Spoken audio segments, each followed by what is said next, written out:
A 3-alarm fire in southwest Oklahoma City. Investigators trying to determine what caused a big house fire. Some of those residents could be allowed back home. We've put a full checklist of how to protect your family from this virus. This is Oklahoma's own News 9 in high definition.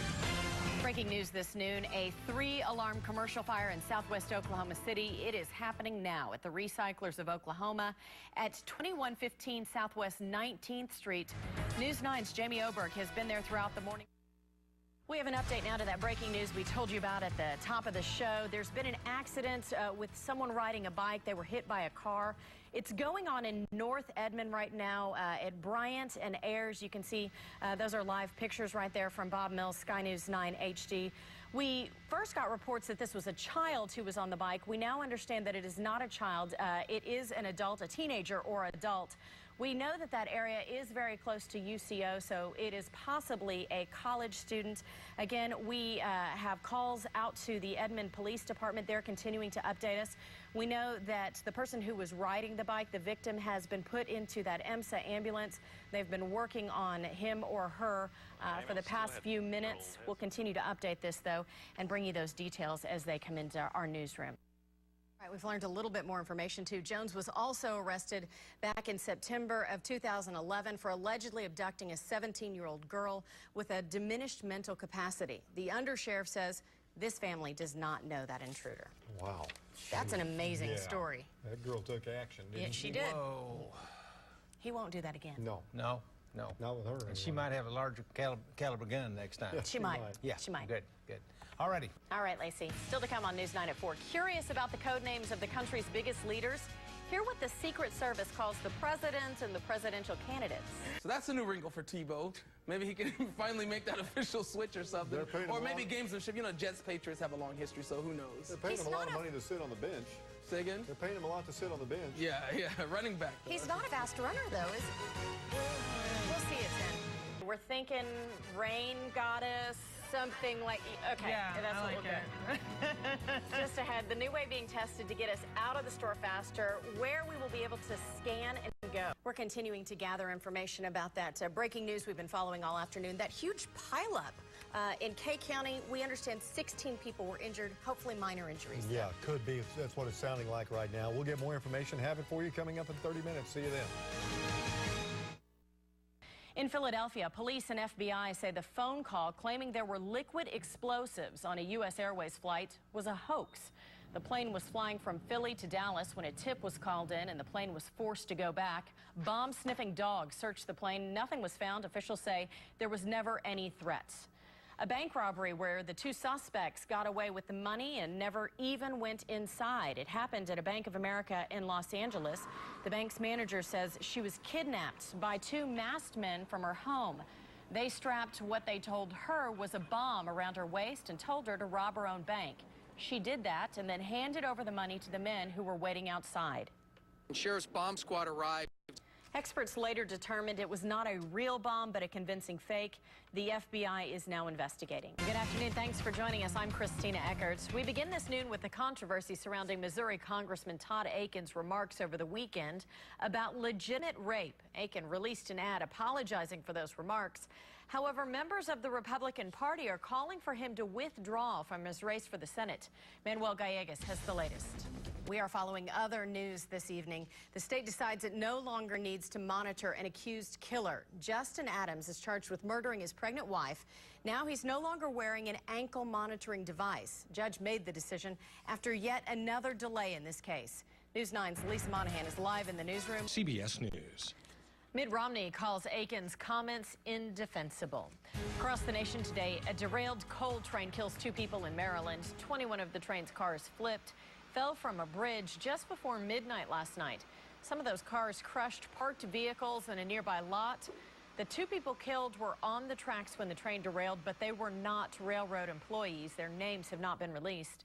The cause of that crash is still under investigation. Back here at home, taking a live look outside from our Sandridge Skycam. Nick, it's still nice out there today, but we're keeping our fingers crossed for some more rain this week. I think we're going to have to wait until the weekend. All right, Matt. Courtroom drama in Tulsa late last night. After more than 12 hours of deliberating, a jury convicted former assistant principal Robert Yurton on 2 counts of child sex abuse and 1 count of lewd molestation of a child. After the verdict, Yurton was taken to the emergency room for breathing problems. The jury is recommending 27 years in prison. Here's what attorneys had to say after that verdict. Quickly, but I'm not in a good mood. I think it's just one of these cases where there's just too much behind it, and they had more mud than I had water. It had been covered up for so many years, and there's no telling how many more victims he could have had or how long he could have been in the profession that he was in, but for the courage of these very young boys. Yurton will be formally sentenced in October. An Elmore City man charged with the murder of his ex-girlfriend's ex-boyfriend expected to be in court today. Justin Hammer is accused of killing Brandon Duran earlier this month, then dismembering the body and throwing it into a pond. Hammer has pleaded not guilty. Today's hearing is to determine if Hammer will ask for a preliminary hearing. Mitt Romney says goodbye to Florida today after wrapping up the Republican convention and becoming the party's official nominee. Now, the big talk today is over Clint Eastwood's speech last night. The actor and director spoke to an empty chair, addressing an invisible President Obama. It ran longer than expected and cut into Romney's primetime coverage. Now there are questions about if Eastwood distracted from Romney's time in the spotlight. We appreciated Clint's support, of course, but it's so hard to really get a sense of who this person is in such a short amount of time. Romney already back on the campaign trail with running mate Paul Ryan. There are only 67 days until the election. Governor Mary Fallin calls Governor Romney's speech inspiring. In a statement, she says, quote, he made the case to Americans of all political stripes that our country needs a change in direction and that he has the vision, experience, and determination to get our country back on the right track. The Democrats will hold their convention next week in North Carolina, where President Obama will accept the nomination. Obama will deliver a speech from the Bank of America Stadium, which is outdoors. Forecasts show the potential for rain, possibly thunderstorms on that day. According to convention officials, the DNC does have a backup plan. Coming up in our Medical Minutes, females over 40 at the highest risk of an annoying medical condition. Plus, a warning for poisonous gases. What first responders say the public needs to know. And taking a live look outside on our Sandridge Skycam. Plenty of sunshine to kick off your Labor Day weekend. Matt's going to let us know if rain could affect your plans. Stick around. We are here with Karen Ross, the fat and sassy mama. Okay, first night of school, first day of school for your kids. Yes, we're in Norman. This is their favorite. This is what they asked Mama to make for dinner tonight, along with the snickerdoodles. Sweet. It's going to be a big night. I was like, let's all go to Karen's house for dinner. And I got to thinking that meatloaf is, you know, for me, I hated meatloaf growing up because my mother could make a meatloaf you could use for a doorstop. It was more like a meat brick.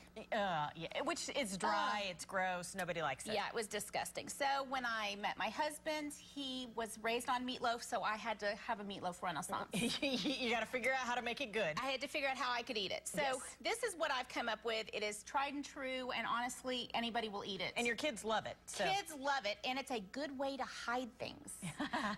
So like if you have kids who won't eat veggies, get your food processor, and I mean grind them up and put it in there, and they'll never know. Never know. So what you start with is onions and celery. Don't they smell good? And what I've done is I do ground pork and ground chuck. Which you can just get the butcher at any store to grind the pork. Right, and it's very lean. So this is not a really super high fat type of way to do it until you see what I do next, and then it goes right out the window. And then what you do is I take bread. Again, I found the other reason that meatloafs are dry is people use crackers or they'll use dried breadcrumbs. See the word dried? That means dry loaf. So it's not going to be good. Yeah, so I use fresh. Well, I use fresh bread and milk, and I kind of make it a little bath and let it sit there. Okay, I have to tell you that wet bread grosses me out. I don't. Yeah, I can't. You mean you're not gonna get your fingers in there? Okay, I'll do it. No, I don't want you to vomit on TV. Okay. Could be on YouTube. Okay. Okay. I'll get in here. And then start with an egg. No, really, you don't have to do that. That's okay. I was like, if you have a spoon, give me a spoon. Give me a spoon and do a mushy mush. Do a mushy mush. So what you're going to do is you're going to mix that together, make it all kind of, and it'll let it sit for about 15 minutes. Okay. While you're sauteing, you're doing that. Okay. So here is my secret. A lot of people will put ketchup on the top. I do either barbecue sauce or ketchup, and I put brown sugar in the bottom of the pan. Ooh. And then I pour barbecue sauce or ketchup or whatever I'm in the mood for. Okay. And then we're going to do our mixy mix with our meat. Okay.